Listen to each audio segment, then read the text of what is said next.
Hi, I'm Paul Reder here with Nick Felice, and it is March 26th, and we thought we'd take a couple minutes and talk about the crazy weather that we've just went through here in mid-Michigan.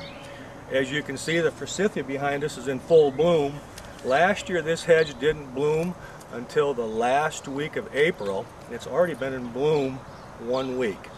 And we just went through 10 to 14 days of high 70s all the way up to high 80s, and the landscape is confused.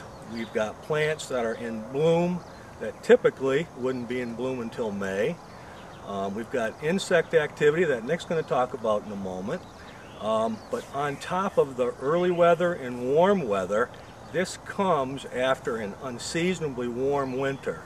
So we thought we'd talk about some of the things that Nick's seeing out in the landscape. Yeah, we've basically been running into our grubs have moved up basically about a month earlier than normal. So we expect to see more damage than we have predominantly in any other spring that we've experienced here in Michigan. We're also seeing a large population of ants, perimeter pest type critters, spiders, that type of thing. I've been getting phone calls in regards to people having those issues moving into their homes. As far as the trees and shrubs go, Paul and I were out on some landscapes yesterday where we actually have found scale and aphids literally feeding in the arborvitae, causing the dripping and sticking, which is basically almost 8 weeks earlier than normal. Past that, we're seeing things that normally are predatory insects such as praying mantis, ladybugs. Those have also showed up, which is a good indication that the overwintering populations, because of our mild winter, are a lot higher at this point. What about yourself, Paul? Have you noticed anything? Well, I've talked to a lot of people in the industry, and people who dig plants, who are in the nursery business, are scrambling around to dig plants before they break bud.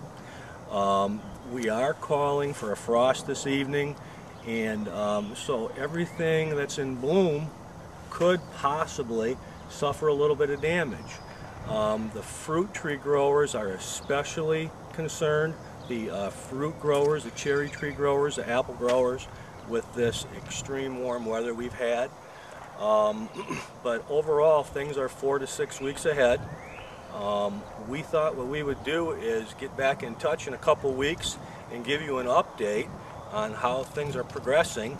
In the meantime, if you've got some new plants out, new meaning last year, if you want to throw a sheet or blanket over to kind of protect the new foliage, you can go ahead and do that. Do it in the evening, pull it off in the morning. Otherwise, let's just be patient, see what Mother Nature gives us, and if you have any questions or comments, you can leave a post below. Thank you. Have a good day.